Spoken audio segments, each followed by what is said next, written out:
শেখ হাসিনা পদত্যাগ করে ভারতে পালিয়ে গেছে।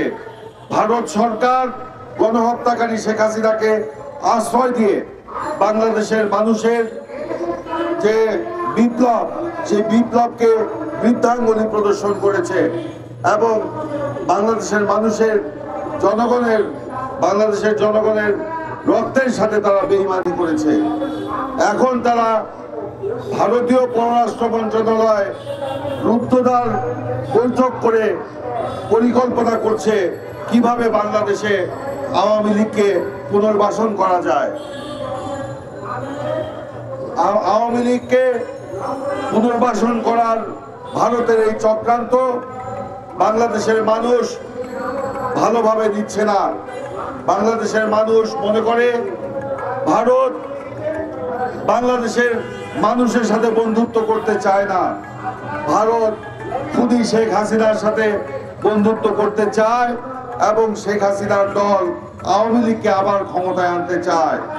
কিন্তু বাংলাদেশের মানুষ আজকে দৃঢ়ভাবে শপথ দিতে চায় যে কোনোভাবেই এই গণহত্যাকারী শেখ হাসিনা এবং তার দলকে বাংলাদেশে আর পুনর্বাসন করা যাবে না। আমাদের আজকে ঐক্যবদ্ধ হয়ে ভারতের এই চক্রান্ত রুখে দিতে হবে।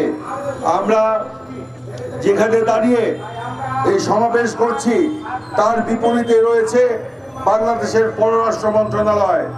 আমি বাংলাদেশের পররাষ্ট্র মন্ত্রণালয়কে আহ্বান জানাবো যে আপনারা ভারতকে চিঠি লিখে ভারতীয় পররাষ্ট্র মন্ত্রণালয়ের এই যে গোপন অভিলাষ আওয়ামী লীগকে পুনর্বাসন করার যে বৈঠকের খবর ভারতীয় মিডিয়া এবং বাংলাদেশের মিডিয়ায় প্রকাশিত হয়েছে তার ব্যাখ্যা আপনারা ভারতের কাছে চাইবেন এবং অবিলম্বে শেখ হাসিনাকে বাংলাদেশে ফেরত পাঠানোর জন্য ভারত সরকারকে আপনারা চিঠি দিবেন।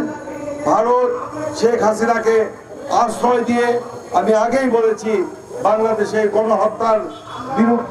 গণহত্যাকারী শেখ হাসিনাকে আশ্রয় দিয়ে বাংলাদেশের ছাত্র জনতার গণবিপ্লবকে বৃদ্ধাঙ্গুলি প্রদর্শন করছে, অসম্মান করছে।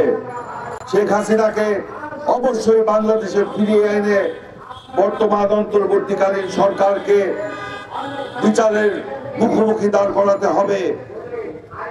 আমরা দ্ব্যর্থহীন কণ্ঠে বলতে চাই, আওয়ামী লীগের বিচার ছাড়া, শেখ হাসিনার বিচার ছাড়া গণতন্ত্র পরিশুদ্ধ হবে না, গণতন্ত্র প্রতিষ্ঠা হবে না। যারা গণতন্ত্রকে হত্যা করেছে তাদের বিচার অবশ্যই বাংলার মাটিতে হতে হবে।